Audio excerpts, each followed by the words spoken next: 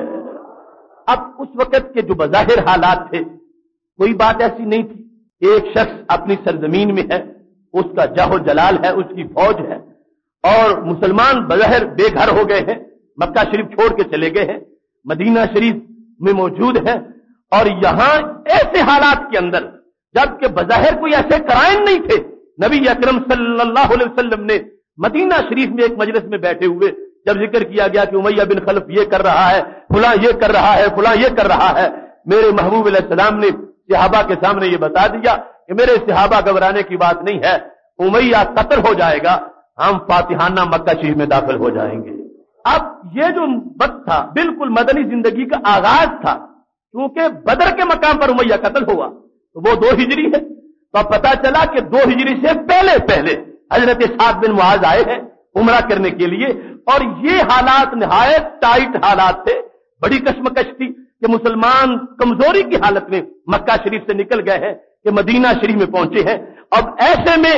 کافروں کا مورال بڑا بلند تھا کہ یہ کیسے ہو سکتا ہے کہ یہ لوٹ کے آئیں گے یا ہمیں کوئی کچھ کہہ سکے گا۔ ایسے حالات کے اندر نبی اکرم صلی اللہ علیہ وسلم کا علم غیب بول رہا تھا اور فرمایا میرے صحابہ کوئی بات نہیں، امیہ بن خلف یا عقبہ بن ابی معیط یا عتبہ یا شیبہ یا ابو جہل ان کی کوئی حیثیت نہیں ہے، یہ سارے بدر کے کنویں میں کٹ کے گریں گے اور ان کی لاشیں وہاں پڑی ہوں گی۔ رسول اکرم صلی اللہ علیہ وسلم نے ان کے مرنے کی اطلاع دے دی۔ اب یہ اطلاع بدر سے کافی پہلے تھی، حضرت سعد بن معاذ رضی اللہ تعالیٰ عنہ اور دیگر صحابہ کا یہ یقین ہے کہ ہمارے نبی علیہ السلام نے جو آئندہ حالات کی خبر دی ہے یقیناً وہ سچی ہوگی، لہذا انہوں نے برملا چیلنج کے طور پر مکہ شریف میں اپنے دشمنوں کو بتا دیا کہ یہ امیہ بن خلف تم مجھے خاموش کروا رہے ہو، یاد رکھو تم اپنی فکر کرو، تمہیں عنقریب قتل کر دیا جائے گا۔ تو اس بات سے میں نے پس منظر بیان کیا اس بات کا کہ ایک تو ہے نا 8 ہجری کے قریب جب فتح مکہ کا منظر قریب ہو تو پھر بھی ایسی بات کی جائے، ابھی بالکل آغاز تھا مدنی زندگی کا، اور اس وقت بظاہر حالات ایسے نظر نہیں آتے تھے کہ مسلمان اٹھیں گے اور اپنے دشمنوں کو یوں قتل کریں گے، اگرچہ جذبات ارادے عہد تو یہی تھے لیکن حالات بڑے اس وقت ناسازگار تھے۔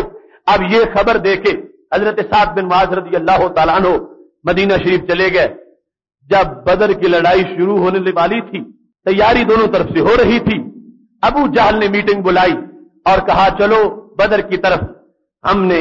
جا کے ان لوگوں سے بدلہ لینا ہے، یعنی ہم سے چلے گئے اور اب وہ پوری طرح دنیاوی امور میں بھی ہم پہ مسلط ہوتے جا رہے ہیں، وہ مسجد تک محدود نہیں رہے، انہوں نے اب تجارتی شاہراہوں کو روکنے والی باتیں شروع کر دی ہیں، اور وہ ایک نظام والے ہیں، ایک سلطنت والے ہیں، لہذا ہم ان سے جا کے اب لڑیں گے۔ جس وقت یہ اعلان ہو گیا تو گھر مشورہ کرنے امیہ بن خلف گیا تو بیوی نے کہا اما ذکرتا قولا اخی کل یسربی، تجھے وہ یسربی بھائی کی بات یاد نہیں رہی جو وہ کہہ کے گیا تھا کہ تو قتل ہو جائے گا، حضرت محمد مصطفیٰ صلی اللہ علیہ وسلم کے شیر تجھے قتل کر دیں گے، تجھے اپنا پتہ بھی ہے اور پھر تو گھر سے جا رہا ہے، اس واسطے تو ابو جہل کے سامنے معذرت پیش کر دے کہ جو پیسہ لینا ہے لے لو، میں اپنے کوئی غلام بھیج دیتا ہوں، فوج بھیج دیتا ہوں، مگر خود میں نہیں جاؤں گا۔ ابو جہل کے پاس امیہ بن خلف پہنچا اور کہتا ہے میری ایک مجبوری ہے، اس واسطے میں نہیں جا سکتا اور جو کہتے ہو وہ میں تعاون کرتا ہوں۔ تو ابو جہل پھر ابو جہل تھا، اس نے کہا انک من اشراف الناس، امیہ بن خلف تم کوئی معمولی آدمی نہیں ہو، تم تو سردار ہو، اگر سردار پیچھے رہے گا تو ایک قوم کا حصہ پیچھے رہ جائے گا، کتنے لوگ پھر بہانہ کریں گے کہ امیہ بن خلف نہیں جا رہا تو ہم بھی نہیں جا رہے، تم ہمارے ساتھ چلو، صرف 1-2 دن ساتھ رہو، جب لشکر کافی آگے نکل جائے گا تم واپس گھر کو آ جانا۔ یہ ہیلا پیش کیا ابو جہل نے، امیہ بن خلف کو تیار کر لیا کہ صرف 2-3 دن تم ہمارے ساتھ رہو۔ جہاں جا کے کافروں کا لشکر رکتا تھا، دیگر لوگ اپنی اونٹنیاں اس انداز میں باندھتے تھے کہ کچھ دیر تک باندھنی ہے اور پھر آگے جانا ہے، اور امیہ بن خلف وہاں ٹھہراتا تھا کہ جہاں سے میں نے پیچھے جانا ہے۔ ہر منزل پر اس کی یہ کوشش تھی کہ یہاں سے مجھے ابو جہل چھٹی دے دے گا اور میں واپس چلا جاؤں گا، لیکن چلتے چلتے وہاں پہنچا کہ جہاں رسول اکرم صلی اللہ علیہ وسلم نے ان کے مرنے کی جگہوں پر نشان لگائے ہوئے تھے۔ ایک دن پہلے یہ کہا تھا ہاذا مقتل فلان ہاذا مسرع فلان، یہاں فلاں مرے گا، یہاں فلاں مرے گا، یہاں فلاں مرے گا۔ اس انداز میں کفار کی نشاندہی ہو چکی تھی۔ یہ امیہ بن خلف گھر سے نکلا تھا واپس آنے کے لیے، مگر رسول اکرم نور مجسم شفیع معظم صلی اللہ علیہ وسلم نے جو خبر دے رکھی تھی بدر کی، اس جنگ کے تمام واقعات نے اس بات کو ثابت کیا کہ نبی علیہ السلام کے منہ سے مقدس جملہ جو نکلا تھا، محبوب علیہ السلام نے جو فرمایا تھا، وہ غیب کی خبر سچی ثابت ہوئی اور امیہ بن خلف بدر سے واپس نہ جا سکا۔ محتشم سامعین حضرات، دوسری طرف رسول اکرم نور مجسم شفیع معظم صلی اللہ علیہ وسلم ایک دن گھر میں تشریف فرما ہے، اور یہ بھی بخاری شریف میں ہے۔ سید عائشہ صدیقہ رضی اللہ تعالی عنہا سیدہ فاطمہ الزہرا رضی اللہ تعالی عنہا کا تذکرہ کرتی ہوئی یہ کہا کرتی تھی کہ فاطمہ وہ عظیم خاتون ہیں کہ جب چلتی تھیں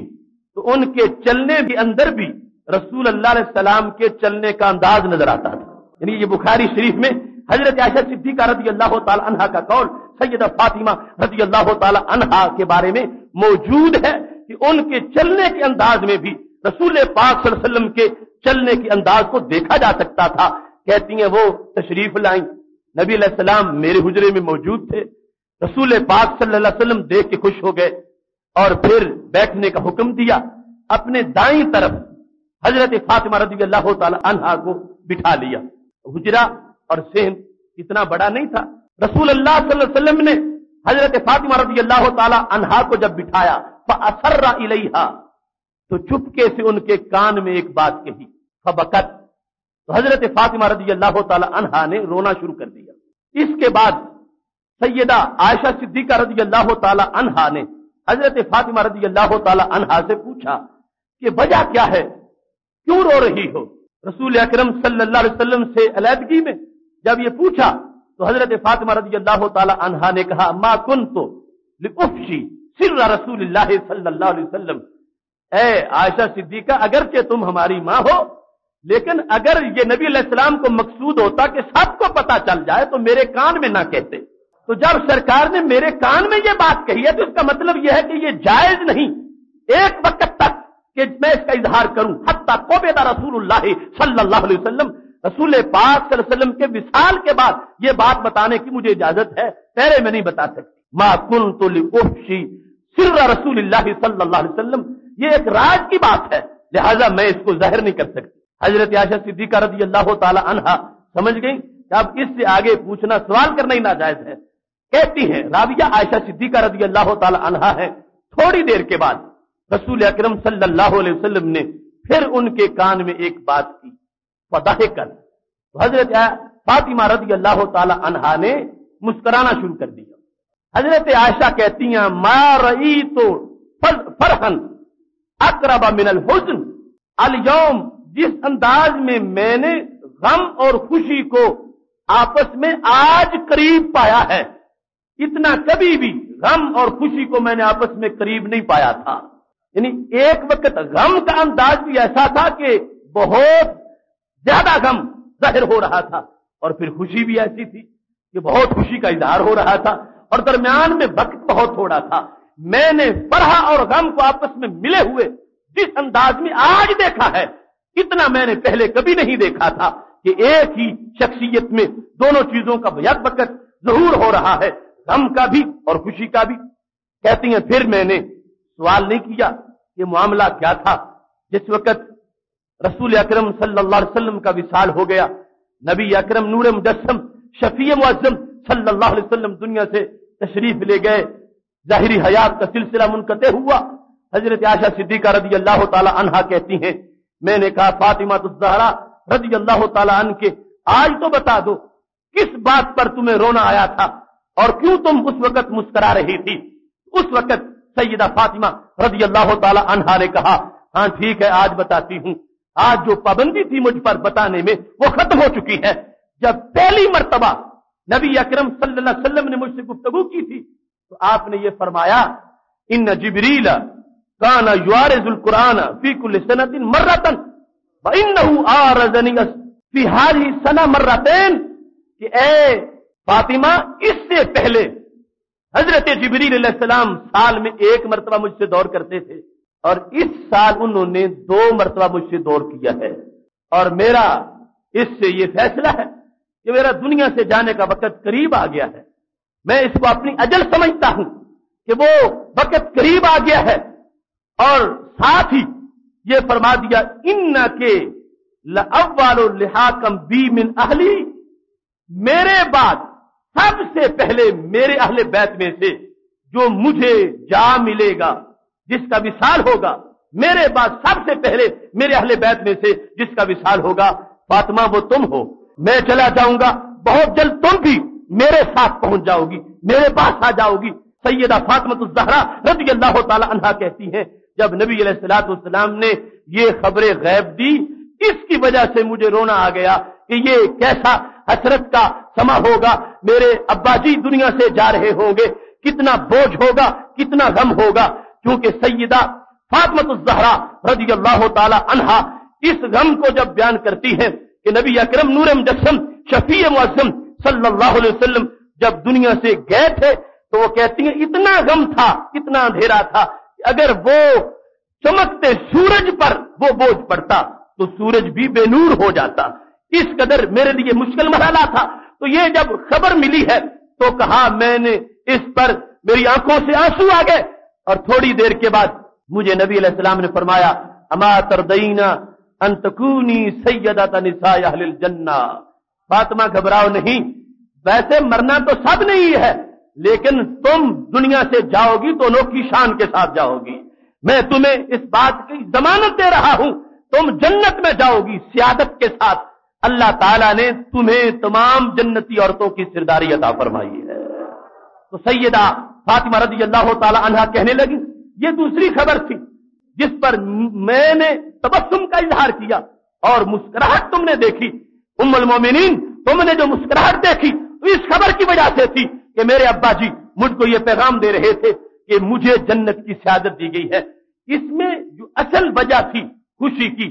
وہ یہ تھی کہ رسول اکرم نور مجسم شفیع معظم صلی اللہ علیہ وسلم کی طرف سے سیدہ فاطمہ رضی اللہ تعالی عنہا کو یہ سرٹیفکیٹ دیا جا رہا تھا کہ تمہاری نماز بھی قبول ہے، تمہارا روزہ بھی قبول ہے، تمہاری تسبیح بھی قبول ہے، تمہاری تہجد بھی قبول ہے، وہ زندگی کے تمام اعمال صالحہ قبول ہے، اور اس انداز میں قبول ہے کہ اتنے اور کسی خاتون کے عمل کے اس کو نمبر نہیں ملیں گے جتنے نمبر تجھے ملیں گے۔ یعنی ایک ہے اپنی طرف سے محض سعادت کی خوشی کہ مجھے سعادت مل گئی ہے، اس کا اتنا دخل نہیں تھا جتنا اس بات کا دخل تھا کہ میرے سارے عمل میرے اللہ نے قبول کر لیے ہیں، اور مجھے خالق کائنات جل جلالہ نے جو طویل تاریخ ہے خواتین کی، ان کا جو تقوی، ان کی پرہیزگاری جو تھی اس سے ان کے مقابلے میں اللہ نے مجھے سب کچھ زیادہ عطا فرمایا ہے، اور اپنے ابا جی کی وساطت کی وجہ سے میری حیثیت کی بنیاد پر کہ جو میرے اندر خالق کائنات نے تقوی رکھا تھا اس کی بنیاد پر جب فہرست بنی ہے تو خالق کائنات نے کتنا کرم کیا کہ مجھے سب سے بڑا تقوی عطا فرما رکھا ہے۔ اس پر وہ خوشی کا اظہار کر رہی تھی۔ تو اب ہمارے موضوع کے مطابق اس سے یہ بات سامنے آئی، اگر سیدہ فاطمہ الزہرا رضی اللہ تعالی عنہا کا یہ عقیدہ ہوتا کہ میرے ابا جی کو تو کل کی بھی خبر نہیں، معاذ اللہ پرسوں کا بھی پتہ نہیں، 4 دن بعد کی بھی کوئی خبر نہیں، تو فوراً خبر سنتے ہی رونا نہ آتا، کہہ دیتی کہ یہ تو معاذ اللہ ان کا خیال ہو سکتا ہے۔ نہیں، ایمان کا حصہ تھا جب رسول اکرم نور مجسم شفیع معظم صلی اللہ علیہ وسلم نے خبر دی ہے انہوں نے اس کو یقین بنایا ہے، اور جب دوسری خبر دی کہ سب سے پہلے تم میرے اہل بیت میں سے تمہارا وصال ہوگا اس پر بھی یقین کیا ہے، اور جب تیسری خبر دی کہ تب تم دنیا میں جاؤ گی تو باقی لوگوں کی تو جنت کے فیصلے بھی بعد میں ہوں گے ان کے لحاظ سے، اگرچہ اللہ نے ازل میں لکھا ہوا ہے لیکن بندوں کو پتہ بعد میں چلے گا، اور اے فاطمہ تمہاری جنت کا بھی اعلان کر رہا ہوں اور جنت میں تمہاری سرداری کا بھی اعلان کر رہا ہوں۔ محترم سامعین حضرات، بخاری شریف میں یہ بھی ہے کہ حضرت ابو موسیٰ اشعری رضی اللہ تعالی عنہ یمن سے آئے تھے اور نبی علیہ الصلوۃ والسلام کے قرب میں اعلیٰ مقام حاصل کیا۔ کہتے ہیں مدینہ شریف میں جب میری رہائش تھی ایک دن میں نے یہ کہا لألزمن رسول اللہ صلی اللہ علیہ وسلم، آج کا پورا دن میں اللہ تعالیٰ کے محبوب علیہ السلام کی خدمت میں گزاروں گا۔ ویسے چونکہ صحابہ آتے تھے بیٹھتے تھے، کچھ لوگوں نے باریاں آپس میں بنائی ہوئی تھی کہ کچھ وقت میں بیٹھوں گا، ایک دن میں بیٹھوں گا، ایک دن تم بیٹھو گے. جس طرح کہ حضرت عمر رضی اللہ تعالیٰ عنہ نے اپنے پڑوسی سے باری بنائی ہوئی تھی، ایک دن بارگاہ رسالت میں تم وقت گزارو گے اور جو کچھ ہوگا آ کے مجھے سناؤ گے، اور دوسرے دن میں رہوں گا. اور کچھ ایسے تھے جس طرح حضرت ابو ہریرہ رضی اللہ تعالیٰ عنہ ہیں، جب آئے ہیں تو پھر پکے ہی ہر وقت ساتھ ہی رہے ہیں، نہ دکان پہ گئے ہیں نہ کھیت میں گئے ہیں. اور پھر یہ جو مہاجرین تھے، چونکہ مکہ شریف میں بھی تجارت پیشہ تھے، تو مدینہ شریف میں بھی ان کا کام دکانوں کے ساتھ تھا، اور انصار کی زمینیں تھیں اور وہ زراعت کی طرف چلے جاتے تھے. تو اوقات خود سرکار کا حکم تھا کہ کسب حلال کے لیے نکلو، تم کماؤ اور اسلام کے لیے وقف کر دو. اس سارے لوگ ڈیوٹی پر تھے، اپنے اپنے حصے کی ڈیوٹی پر. حضرت ابو موسیٰ اشعری رضی اللہ تعالیٰ عنہ کہتے ہیں ایک دن میں نے یہ طے کر لیا کہ آج سارا دن میں نبی علیہ الصلوۃ والسلام کی خدمت میں موجود رہوں گا. کہتے ہیں میں نے گھر سے وضو کیا، مسجد نبی شریف میں پہنچا تو رسول اللہ صلی اللہ علیہ وسلم مسجد میں موجود نہیں تھے. میں ڈھونڈتے ہوئے باہر نکلا تو چلتے چلتے بئر عریس پر میں پہنچا تو رسول اکرم صلی اللہ علیہ وسلم نخلستان میں چھوٹی چھوٹی دیوار تھی اور اندر کنواں تھا کھجوروں کے اندر. اس کنویں پر رسول اکرم صلی اللہ علیہ وسلم اپنے قدم مبارک لٹکا کے کنویں کے اندر کنارے پر بیٹھے ہوئے تھے. حضرت ابو موسیٰ اشعری رضی اللہ تعالیٰ عنہ کہتے ہیں میں جا کے ملاقات کی اور پھر میں نے اجازت لی کہ آج میں سارا دن آپ کے ساتھ یہاں گزارنا چاہتا ہوں. کنواں اتنا چھوٹا تھا کہ اس کے درمیان لکڑی جو لگی ہوئی تھی، لکڑی کی طرف اب پورا گول دائرہ جو تھا وہ نصف لکڑی سے تقسیم ہو چکا تھا. آدھا کنواں ایک طرف اور آدھا ایک طرف، اور جو ایک طرف وہ کمان کی طرح کا تھا وہ کنواں اتنا تھا کہ صرف 3 بندے وہاں پہ بیٹھ سکتے تھے اس کے کنارے کے اوپر. یعنی بڑا کنواں نہیں تھا، چھوٹا کنواں تھا اور بالکل چھوٹا بھی نہیں تھا. یعنی اس کی پوری گولائی میں درمیان والی لکڑی کو چھوڑ کر 6 بندے سارے بیٹھ سکتے تھے. تو رسول اکرم صلی اللہ علیہ وسلم اس کی دائیں طرف درمیان میں اپنے قدم لٹکا کر وہاں پہ بیٹھے ہوئے تھے اور پنڈلیاں مبارک نظر آ رہی تھیں. حضرت ابو موسیٰ اشعری رضی اللہ تعالیٰ عنہ نے سارا منظر یہ خود بیان کر دیا تاکہ بعد والوں کو مضمون سمجھنے میں محل وقوع کی خبر ہو اور چشم تصور سے دیکھیں کہ بئر عریس ہے اور رسول پاک صلی اللہ علیہ وسلم وہاں پہ تشریف فرما ہے. کہتے ہیں وہ جو دیوار تھی دروازے کے اندر میں بیٹھ گیا. تھوڑی دیر میں کسی نے آ کے دروازہ کھٹکھٹایا تو میں نے دیکھا تو حضرت ابو بکر صدیق رضی اللہ تعالیٰ عنہ تھے. یعنی یہ ابو موسیٰ اشعری تو نکلے ایک دن، یہ دن ساتھ گزاروں گا، اور انہیں یہ خبر نہیں کہ روزانہ اس قرب کو تلاش کون کرتے ہیں. وہاں تنہائی میں سرکار بیٹھے ہیں. حضرت ابو بکر صدیق رضی اللہ تعالیٰ عنہ دروازے پہ آ گئے اور کمال ادب سے اندر آنے کی اجازت چاہی. تو حضرت ابو موسیٰ اشعری آج دربان ہیں. دربان کا ایک اپنا وقار ہے اور ایک اپنی حیثیت ہے. اگرچہ یہ پہلے نمبر کے مومن ہیں اور امت میں پہلے نمبر کے انسان ہیں، لیکن آخر تقاضے ادب اور وہ سب کچھ ہوتا ہے. حضرت صدیق اکبر رضی اللہ تعالیٰ عنہ نے اجازت مانگی تو ابو موسیٰ اشعری کہنے لگے پہلے نبی علیہ السلام سے پوچھتا ہوں، اگر اجازت ہوگی تو آپ کو بتاتا ہوں. حضرت ابو موسیٰ اشعری گئے اور کہتے ہیں یا رسول اللہ صلی اللہ علیہ وسلم ھذا ابو بکر بالباب، یہ دروازے ابو بکر صدیق کھڑے ہیں. لگتا ہے کنویں اور دروازے کے درمیان زیادہ فاصلہ نہیں تھا، تھوڑا سا تھا. ھذا کا لفظ استعمال کیا. یہ ابو بکر صدیق دروازے پہ کھڑے ہیں، اگر اجازت ہو تو بلا لوں. تو یہ میرے نبی علیہ السلام کا دریائے کرم ہے. لوگ ایک مانگتے تھے، آپ 2 عطا فرماتے تھے. میرے کریم سے گر قطرہ کسی نے مانگا، دریا بہا دیے ہیں، دروے بہا دیے ہیں. فرمایا میرے صدیق کو صرف اس باغ میں داخل ہونے کی اجازت نہ دو، اس کے ساتھ جنت میں داخلے کی بھی اجازت دے دو. اذن لہ، ان کو اجازت دے دو. وبشرہ بالجنہ، اور ساتھ جنت کی بشارت دے دو. اور ان کو یہ بات سناؤ کہ رسول اللہ صلی اللہ علیہ وسلم نے تجھے یہ بشارت دے کر اس باغ میں داخل ہونے کی اجازت دے دی ہے. حضرت ابو موسیٰ اشعری رضی اللہ تعالیٰ عنہ دروازے پہ پہنچے. سیدنا صدیق اکبر رضی اللہ تعالیٰ عنہ سے کہا کہ صدیق اکبر کمال قسمت ہے، تم نے تو یہاں کی اجازت مانگی تھی اور تمہارے نبی علیہ السلام نے تو وہاں کی اجازت بھی دے دی ہے اور کہا ہے آ جاؤ، اور ساتھ اس خوشی کے کہ تمہیں جنت کی بشارت دی گئی ہے. سیدنا صدیق اکبر رضی اللہ تعالیٰ عنہ آئے تو نبی علیہ الصلوۃ والسلام نے اشارہ فرمایا ہوگا، کنویں میں گولائی میں درمیان میں خود بیٹھے تھے، دائیں طرف حضرت صدیق اکبر رضی اللہ تعالیٰ عنہ کو بٹھا لیا، اسی سائیڈ پر دائیں طرف اپنے ساتھ، اور وہاں پر حدیث میں لکھا ہے کہ حضرت صدیق اکبر رضی اللہ تعالیٰ عنہ نے بھی وہی اپنے قدم لٹکائے جس طرح کے سرکار نے لٹکائے ہوئے تھے، اور ایسی پنڈلیاں ننگی کر لیں جیسے سرکار نے ننگی کی ہوئی تھی۔ حضرت صدیق اکبر رضی اللہ تعالیٰ عنہ بیٹھ گئے۔ حضرت ابو موسیٰ شریف کہتے اتنے میں پھر دروازے پہ دستک ہوئی، میں نے دیکھا تو عمر فاروق رضی اللہ تعالیٰ عنہ، میں نے کہا میں پوچھ کے آتا ہوں، میں گیا، میں نے کہا ھذا عمر بالباب، یا رسول اللہ صلی اللہ علیہ وسلم یہ عمر ہیں دروازے پر اجازت مانگ رہے ہیں۔ تو رسول اکرم صلی اللہ علیہ وسلم نے فرمایا ٹھیک ہے، اذن لہ وبشرہ بالجنہ، عمر کو بھی اجازت دو اور ان کو یہ بھی بتا دو کہ صرف اس نخلستان میں داخلے کی اجازت نہیں، میں جنت میں جانے کی بھی اجازت دے رہا ہوں، جنت کی بشارت دے دو اور ان کو اندر آنے کی اجازت دے دو۔ حضرت عمر فاروق رضی اللہ تعالیٰ عنہ اندر آئے ہیں، نبی علیہ الصلوۃ والسلام نے اسی سائیڈ پر اپنی بائیں جانب ان کو بٹھا لیا۔ اب وہ جو کمان کا نصف حصہ تھا کنویں کی آدھی گولائی وہ مکمل ہو گئی۔ حضرت ابو موسیٰ شریف کہتے ہیں میں پھر دروازے پر تھا، لیکن اب بار بار مجھے خیال آتا تھا کہ کاش اب میرا بھائی گھر سے نکل آئے اور دروازے پہ وہ دستک دے تاکہ جنت کی تقسیم کے وقت ان کو بھی حصہ مل جائے۔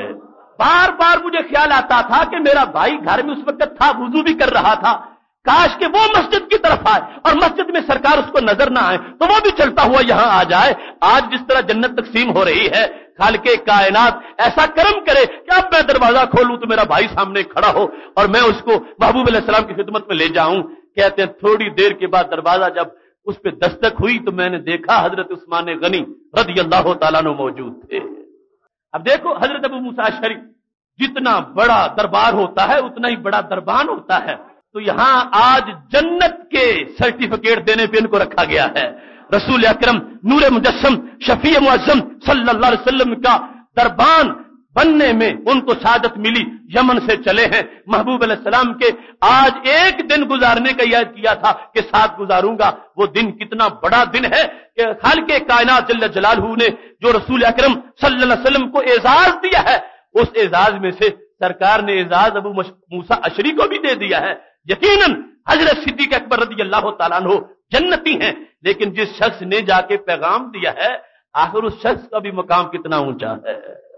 اب حضرت عثمان غنی رضی اللہ تعالیٰ عنہ آئے تو اسی انداز سے حضرت ابو موسیٰ اشعری رضی اللہ تعالیٰ عنہ نے کہا کہ میں جاتا ہوں پوچھ کے آتا ہوں۔ تو پوچھا تو میرے نبی علیہ السلام نے فرمایا اذن لہ وبشرہ بالجنہ الا بلوى تصیبہ۔ اب تھوڑی سی تبدیلی کر دی، فرمایا میرے عثمان کو بھی اجازت اندر آنے کی دے دو اور ان کو بھی جنت کی بشارت دے دو، لیکن ساتھ یہ بھی بتا دو الا بلوى تصیبہ، عثمان جنت تو ضرور ہے مگر پہلے کچھ مصیبتیں برداشت کرنا پڑیں گی، تمہارا پانی بند ہو جائے گا، تم امیر المومنین ہوتے ہوئے گھر میں محصور ہو جاؤ گے، الا بلوى تصیبہ، بلوا ہوگا، آزمائش ہوگی، مصیبت ہوگی، صبر رکھنا، جنت تمہاری ہے لیکن تمہارے لیے ایک ساتھ امتحان مزید آ گیا ہے جو دوسرے پہلو دو حضرات کا نہیں تھا، تو وہ تمہارا امتحان بھی ہوگا اور اس امتحان میں بھی تم کامیاب ہوگے اور اللہ تبارک و تعالیٰ تمہیں جنت عطا فرمائے گا۔ اب دیکھو رسول اکرم نور مجسم شفیع معظم صلی اللہ علیہ وسلم کا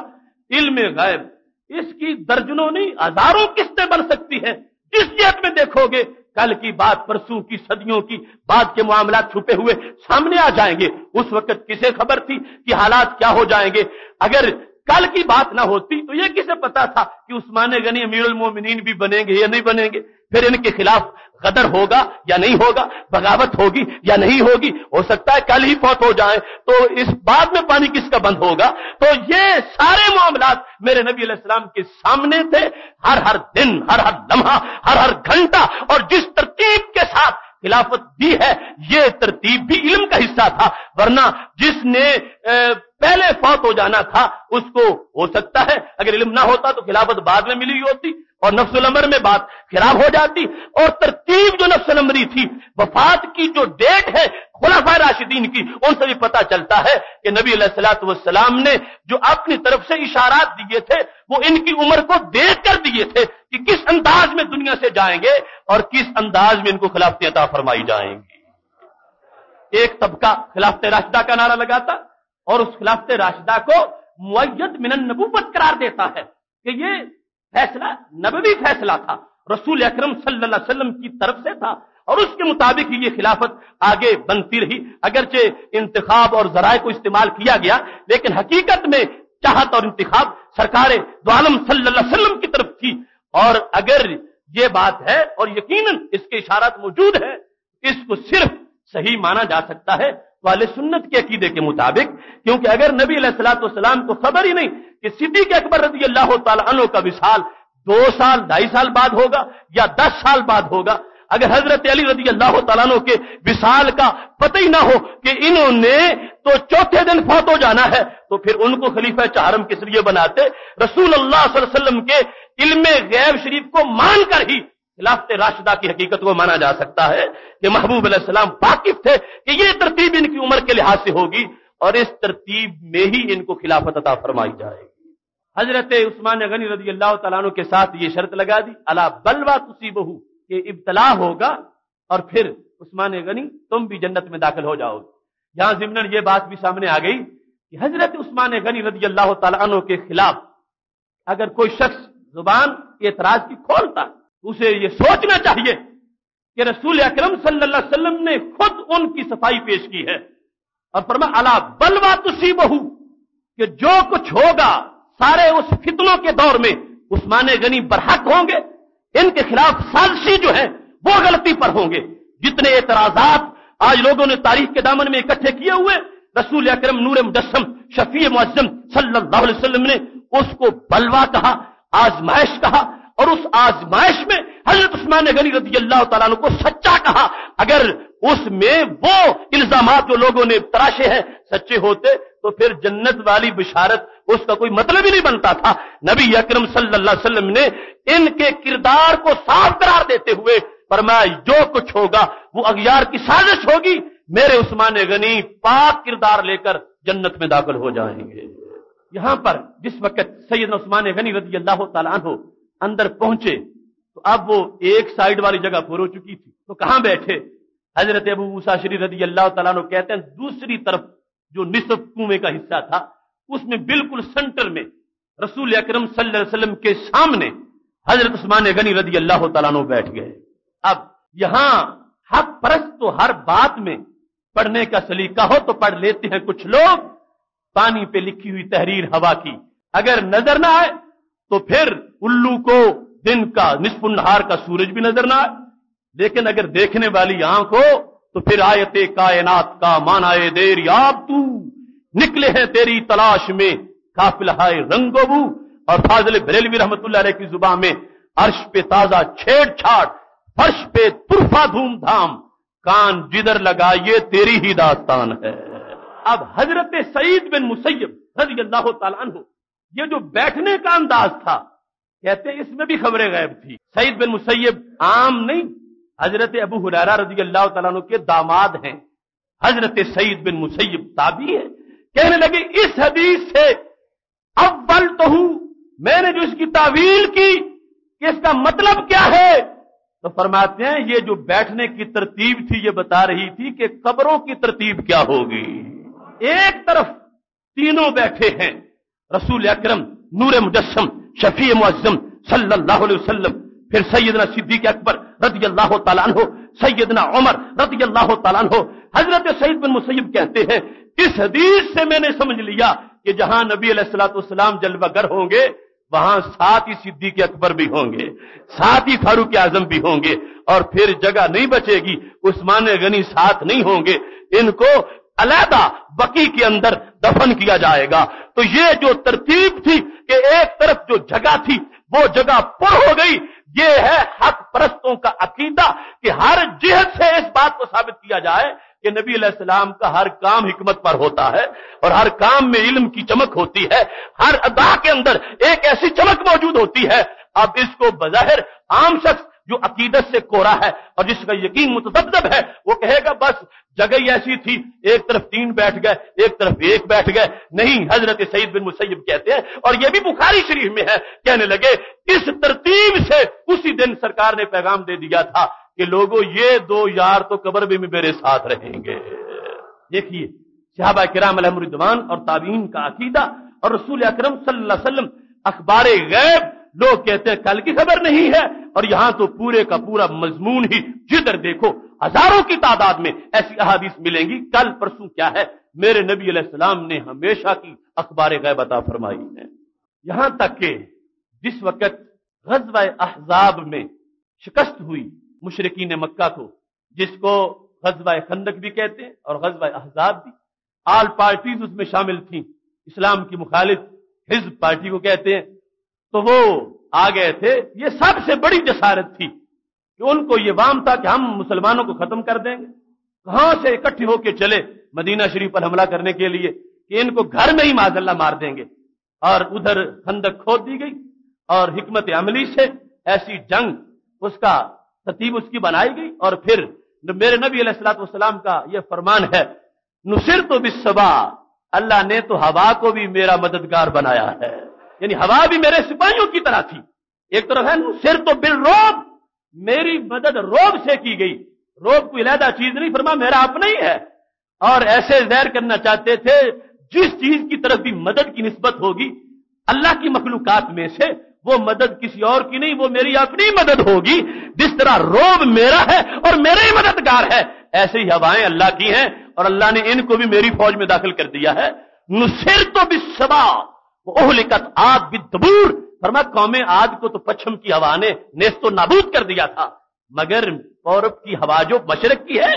یہ ہوا صبا جو ہے اللہ نے اس کو میری فوج کا سپاہی بنا دیا ہے. لہذا وہ ہوا چلی جس کی وجہ سے احزاب میں دشمنوں کو شکست ہو گئی. مسلمانوں نے مسلسل سینے تان کے اس خندق پہ پہرے دیے اور اتنے سخت حالات بھی آتے رہے، نمازوں کی قضا کا معاملہ بھی درمیان میں آتا رہا. بالآخر فتح ہوئی اور وہ سب مل کے جو یہ چراغ بجھانے آئے تھے خائب و خاسر ہو کر واپس گھروں کو جا رہے تھے اپنا نقصان کروا کے. اس موقع پر رسول اکرم صلی اللہ علیہ وسلم نے ایک جملہ بولا تھا، اور بہت کم اس کو کسی یہ اردو کے جو مورخین ہیں یہ سیرت نگار انہوں نے لکھا، یہ بھی بخاری شریف میں ہے. میرے نبی علیہ السلام نے جب وہ حین اجلی الاحزاب من مکہ، جب مکہ شریف سے ان کو دھکیلا جا رہا تھا ان تمام پارٹیوں کو، اس دن میرے نبی علیہ السلام نے صحابہ کے سامنے فرما دیا، فرما الان